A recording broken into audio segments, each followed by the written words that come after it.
Paul, you want to know what I think the hardest thing about a deck builder is? What's the hardest thing about a deck builder? I think it's just so hard deciding which cards to add to your deck whenever you're like, ooh, this card works so well and does this and it'll combo here. Oh, but I could do this.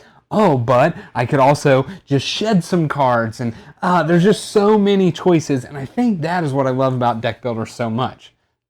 Let's talk about our top 5 deck builders in this upcoming list. I'm Paul. I'm Devin. And together we're Dads and Dice. And today we're going to be talking about our top 5 deck builders.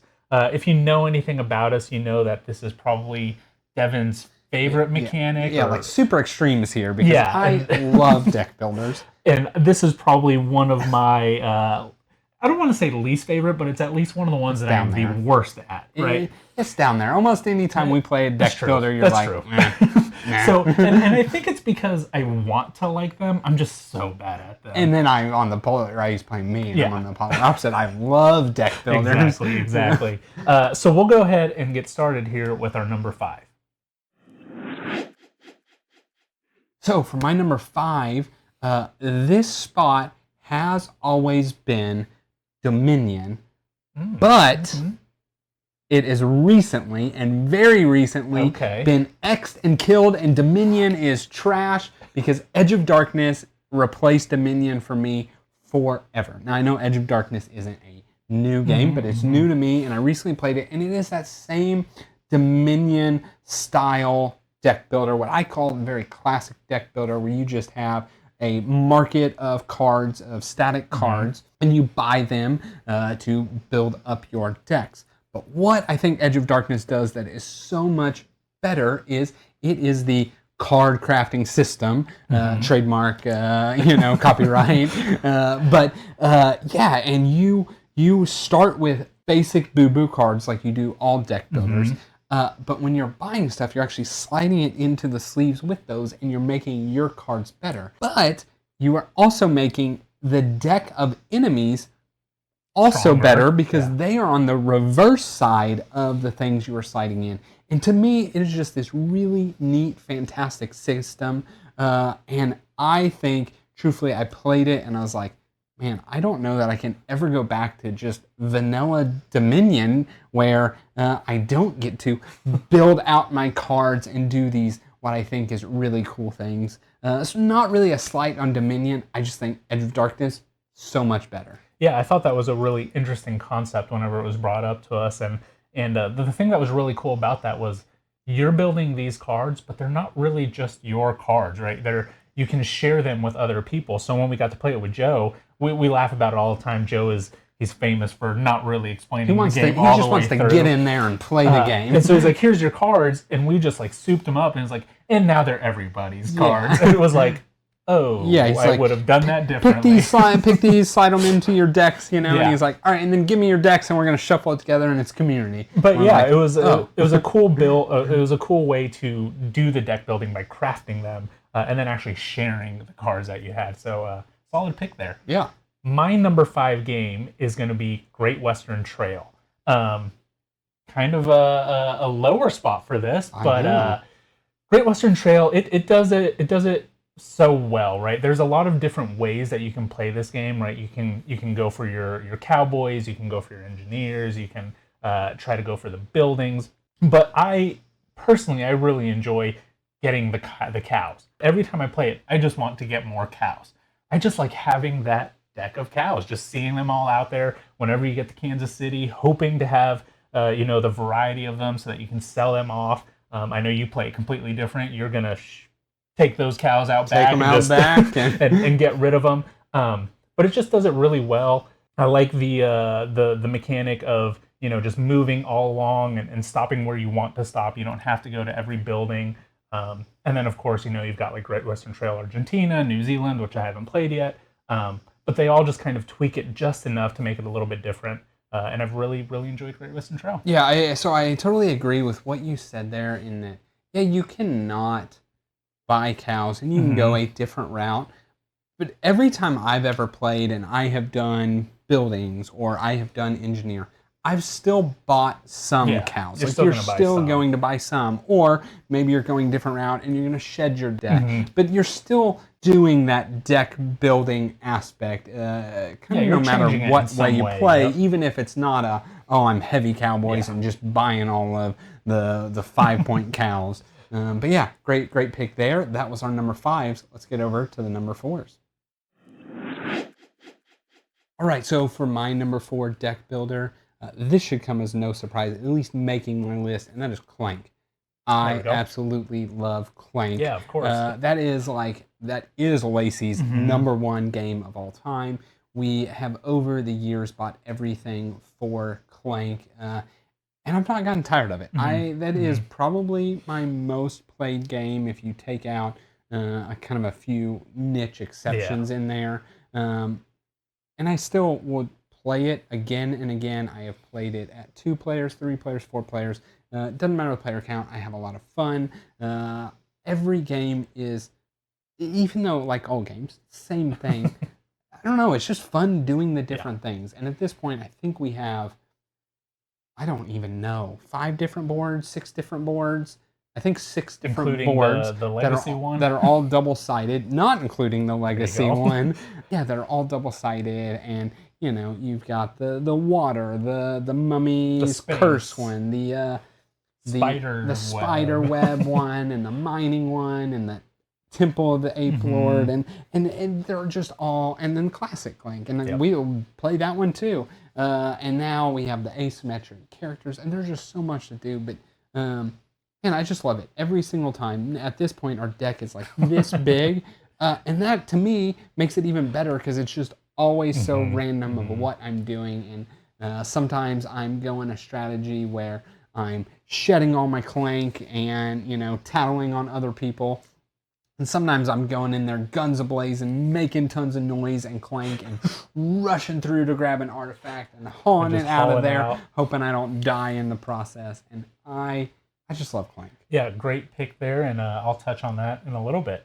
But my number 4 is going to be Quest for El Dorado. This game this might be the very first deck builder that I ever played. I believe it was. But in this game, it's a race to be the first one to reach El Dorado. And so you start off with, your starting hand, and then you eventually start buying more into your deck. You start getting some machetes, some canoes. What else is there? Some like special abilities and the money, right, to buy those things. And so on your turn, you're going to play one of those cards or a couple of those cards, and you're going to make movement. And so you can kind of push your luck a little bit of which direction are you going to go. Or you can go the more direct route, but you might need 3 machetes in a row, and you can't combine the cards, right? So you're going to need to pull that 3 machetes, or you might go the long way and make progress every turn, but not be as quick as the other person. You can shed your cards down, just like any good deck builder. You can buy all these special abilities that let you move in special ways, and it's just a great game. The tiles, you can lay them out in kind of any order that you want. We've done a couple where it's just throwing them out there.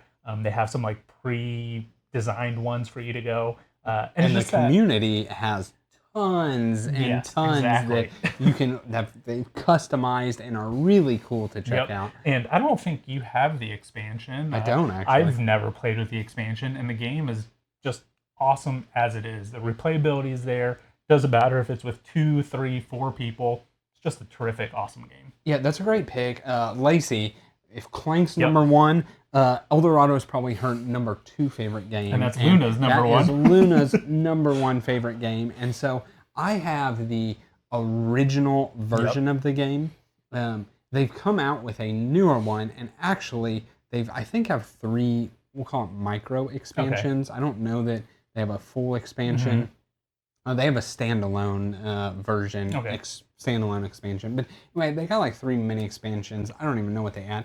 But I have thought once it comes out, that is what I'm going to gift Lacey. There you go. That it's just the new version that has those little expansions. Because she does absolutely love it. And as Luna gets older, she's going to play that one because it's so simple. And that's what I like about it, is I honestly think that probably Lola is getting to the age where within the next year, she could play and totally understand it. Yep. Maybe not the purple cards, but if you took all the purple cards and you out, just do the counting, this many machetes is what you need, this is what you play, this many blues, and so on. She could create her own path through the game. So it's good enough for her, but also fun enough that we can play it as well. And I think that makes a great game. Yeah, so, it's awesome. Great number 4. Let's see what our number 3s are. For my number 3 game, it is Rococo. Nice. Yes. This was my number 6.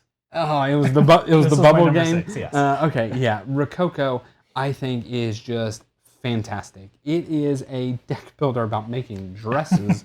Of all things. Not dresses. You make some suits too, but making fine outfits for a ball, for a party, or dance, or a party, or whatever it is. But I can tell you, in deck building, if we're talking about deck building, what I like about it so much is the deck is seated in, I think it's 5 eras, I believe.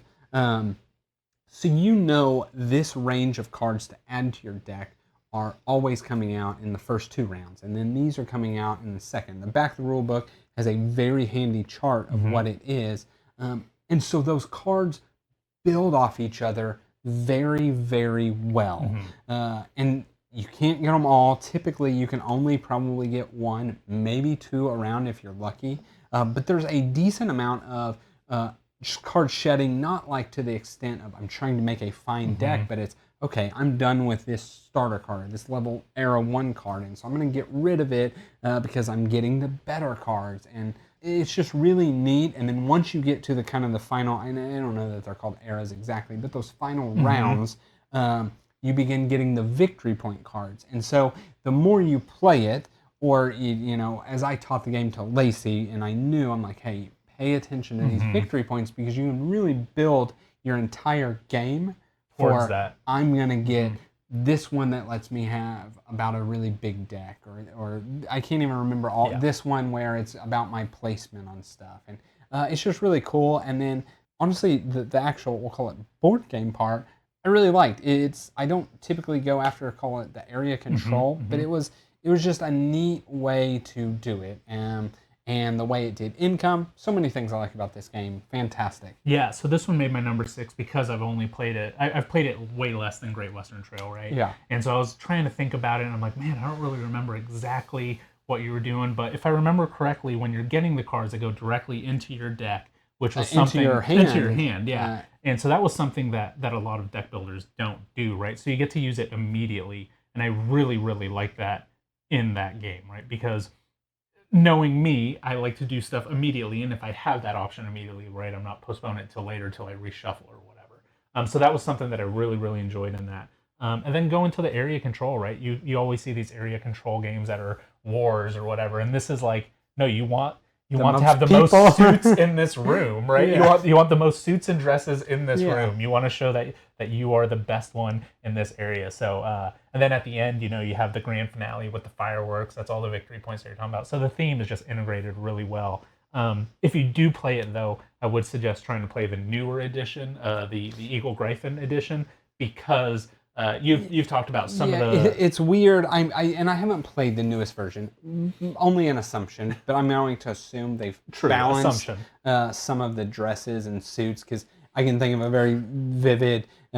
This is building a blue suit with this or this. You have to use these threads, and this is the exact same thing, and this one's worth more points than this one, right? And there's several of those that it's like, well, why is that? I'm going to choose this one. Yeah, why is that one worth less when it's the same thing? So one last thing I was going to touch on, I even forgot about, what I also really liked about that deck building is you get your entire hand of cards. So if you have 10 cards, you get them all into your hand. You use 4, and then those are gone, and then you have to decide between the 6, and you pick 4. So it's really neat when you do your reset. Now you have all of your cards, and you have to think, well, these are my best cards, but I don't actually want to use all 4 of my best cards in this one round, because then next round is significantly worse. And so that is really cool. Great game, really Rococo. All right, so now let's go on to our number. No, that's my number 3. Yeah, what are you doing? I zoned out there. Yeah, skipping. My number 3 is Devin's number 4, and that's Clank. Right. So Clank, you basically said everything about it. Absolutely love this one. This is one that you introduced to us, and I think that was second deck builder or whatever. It was either that or Quest for El Dorado. And I just thought the aspect again of it being a race of getting out from the underground to making it to that surface line was just a ton of fun. And then kind of going a little bit further into the legacy game that we played, right? Acquisitions Incorporated. We had just finished up our pandemic legacy and started up this one. And at the time I was like, there's nothing that can top our pandemic legacy. And then we played that, and I was like, oh, this was so much better. This was so much more fun. But yeah, like you said, just the replayability of it, all the different boards. You can teach that game super easy. I don't think I'd ever taught the game to anybody. I'd played it a bunch, and I met up with somebody from work, and I was like, yeah, I can teach you this real quick. And I just kind of look at the rulebooks, like, yeah, no, I remember exactly what to do. The rulebook's like 4 pages. Yeah. I was like, oh, I know exactly what to do. You just do this, and that. But it's just really fun, that again, kind of pushing your luck to how much Clank can I make, and oh no, it's me again, and am I gonna make it out of here? So I don't know, the way that they built the tension in that game, and then just all the cards that come out, they're not only funny, thematic, but it just fits so well everything in that game. So Clank, terrific game. So that was our number 3s. Now let's get to the number 2s. All right, so for my number 2, one Paul has already talked about, the Great Western Trail. I'm gonna put the whole system here. Yeah, it's all Great Western Trails. I haven't played El Paso, but I'm talking about the main 3 here. And man, these are top 10 games for me. Just when you incorporate the whole system, they all add their little tweaks that I like. I think there's a place. I think there's a place for all of them. I liked in the most recent one I played, New Zealand, the fact that you had 2 ways of kind of making deliveries, where one was making it to I was going to say Argentina, but whatever the Auckland, whatever the ending place is, that's probably not and selling your sheep. But then there was a place halfway through that was the shearer, where you could shear them, getting money for them, and it was really neat. In what was it? Argentina added the kind of difference in the delivery system and kind of transporting out of the boards, and yes, the shortcuts. And then you have just regular Great Western Trail that I honestly could play over and over again because all of these games, the variable setup literally changes the game so much, and I like it. But when it comes to the deck building, I just have a blast whichever route I'm going.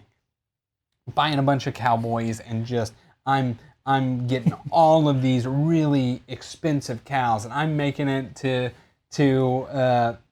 not El Paso, good night, Kansas City. I'm making it to Kansas City, and I'm trying to deliver to what was it? New York is the top one. Or I've had games where I'm thinning my deck to basically, 4 cards. My hand size is 6 and I have 7 cards, and it's great. And I've just done all kinds of variety with that game, and I just absolutely love the entire series and system. So I hope they keep coming out with some variations. Because new cities. You got me. I'll keep buying them. My number 2 game. This one was actually one of the first board games that I bought, and this is Century Golem. I was really kind of debating putting this one in here. It's a little bit more engine building, but it's all done with cards. It's a deck builder through and through. So the more I was thinking about it, I was like, no, this is for sure. And this is a top, I'm going to say, definitely a top 10 game for me, possibly a top 5 game. But in this game, you have this river of cards out there, which are basically just different trades that you can do. So you've got some yellow gems, green gems, purple, and then I forget the other one, blue gems. And you're basically just trading them up. And then you are fulfilling contracts, right? So on your turn, what you can do is you can draft a card from that river, or you can play a card doing one of those trades or upgrades or anything like that. What I really like about this game is, like in Rococo, it goes straight into your hand. once you play that, you can do that trade as many times as you want. So if it's like 1 yellow to 2 greens, if you have 3 yellows, you can get 6 greens back. If you want a card that's further down, you just pay some gems for it, and you can get that card further down, and that's definitely worth it sometimes. So it's a terrific game. Same exact game as Century Spice. Golem is just prettier, and absolutely love this one. Yeah, what I honestly enjoy so much, you talked about it at the beginning, like, oh, is it a deck builder, is it an engine builder? It's both, and it's done so well. The first half of the game is very much a deck building half of the game.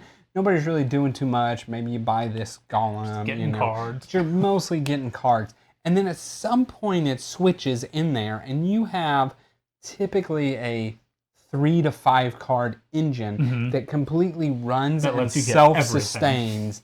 And it's just so cool once you get that figured out, and it's like, oh, well, I played this card and it gives me the green and blues, and then I use that green and blues to fill up with all pinks or whatever all yellows, and then I turn all those yellows into pinks, and then it's really awesome how, and then I reset and I can do it again left over with that green and blue that I started the entire cycle with.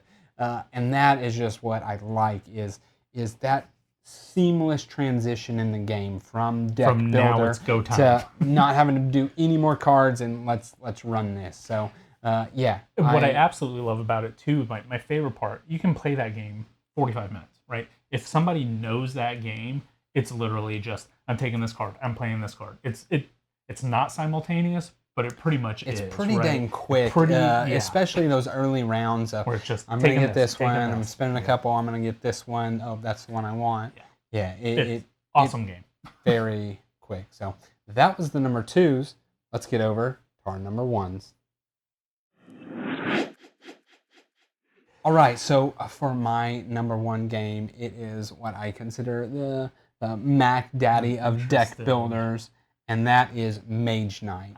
This is to me, the ultimate heads down, crunchy Euro deck builder where everything is so tight, and knowing what your entire deck is and planning out how you're going to go about each round. You have 6 rounds to kind of accomplish your goal, and you start off so weak and so barely able to fight just even the most basic of enemies, and then somehow 6 rounds later you're kicking down castle doors and fighting 5 enemies at once and doing all this cool stuff, and you have crafted your deck by buying this better ability, by buying these spells. It's so neat how well it is done, and man, it's a game that I wish I had time to play and explore and do so much more, but this becomes a table hog kind of time suck to really just sit down and crunch that I only get to play it about once every 6 months until I'm like, man, I haven't played that game in a while. Let me bust it out again and play some more Mage Knight. It's funny what you've told me about that game is sometimes you'll just leave it set up and you'll just kind of stare at it, and then you'll walk away and just think about I'll what go you're do the gonna dishes and be thinking about, okay, what am I going to do? Where am I going to go over to the wizard tower? Or maybe instead I'm going to do the keeps and make my hand size a little bigger. And yeah, it's neat because you can plan it all I can out. really think, and really I don't play enough to, we'll call it, have my deck memorized. But by round 3, it's like, well, I know what's in my deck, right? And so, okay, I'm holding these 5 cards, got roughly 10 cards left. The card I really want to influence is going to be coming up, so maybe I hold this card, and you just begin to, and yeah, so I will. I'll kind of walk away from it, and I'm literally just thinking about the game, doing the dishes, folding laundry, whatever the case is. And I'm like, okay, this is what I'm going to do, and I kind of go back finish to the out the day, and then do all my cleanup, reset, upkeep, and then I draw that first hand, and I begin kind of thinking again, okay, what's my goal this day or this night or whatnot. So yeah, man, Mage Knight. Talking about it, I gotta get it set up. I've never played Mage Knight, so I have nothing else to add on to that. But my number 1 game, this is Viscounts of the West Kingdom. So this one is a little different than of your traditional deck builder, but you are building out your deck. So in this game, you start off with some power, some ability that you have. Everybody's just kind of different. I like Bertha. She's the one that I can think of, but that's kind of like your first player, and yeah, it's got different your rule symbols cheater, on them, right? if you will. Yeah, it's your asymmetric power. But anyway, you are going to be going around this rondel, and around the rondel, there's a bunch of different townsfolk. And these townsfolk just have different icons on their cards. It can be criminals, it can be the money bags, it can be the fleur-de-lis or the little calligraphy icon. And so you're going to be adding those onto your deck, really aimed towards what strategy you're going to be doing, right? So if you're going to want to, get some money, you're going to want those money bags in there. If you're going to want to go to the castle, you're going to want those fleur-de-lis. And then, with the expansions, you have those outsiders that you can add into your deck that are going to give you some endgame victory points. You have the King's Orders that allow you to do more stuff. You have the little chests at the bottom that you can place somewhere so that you want that specific icon in that specific place. So you're really looking at those because eventually you're building out a tableau, but you need those icons to do the actions. I just really like the way that tableau works, the way that you play the cards, right? They might have an instant action, they might have an ongoing action, they might have a fall off action, and you can kind of switch those around based on how you're playing your cards. And you're going to know what's in your deck, and okay, pretty sure this icon is coming out next. Let me move my tableau around so that this one can have more of an effect as you're going. So that is probably, that's definitely a top 3 game for me of all time. And I just really like it. I think it's really fun, and it's a great way that they incorporated all those different mechanisms into one. Yeah, the deck building it's like it's light but important. I don't know, is the best way. It's not like it's not the main it's part, not the but major it's mechanic, but it is like a very important mechanic, if you will, right? Being very deliberate and not just like, oh, I'll buy this because I can afford it. But like, no, specifically, let me buy this townsfolk because it either has an ability down at the bottom that I really want or need, or it's the symbol that I need, or in, the hopeful cases, it's both type of thing. And so, yeah, it's, you really, I don't know, I bet over the course of the game, maybe see a card 5 times most, and that's probably a stretch. It's probably closer to 4. So it's not like a lot of deck builders where you buy this and it's, oh, I'm getting a lot of value and investment many times. So it kind of is so much more crucial those times that you are buying, that you're getting when you do see it, what you need. Yeah, when you do see it, you're also going to see it for 3 rounds total, right? Yeah, so absolutely. It's exactly what you said. It's this card specifically feeds into what I need, and I'm going to make use of it every time for the next 3. And then if I get it right, I can put it back to the beginning of that tableau and just get more use out of it. So terrific game. So that was our top 5 deck builders.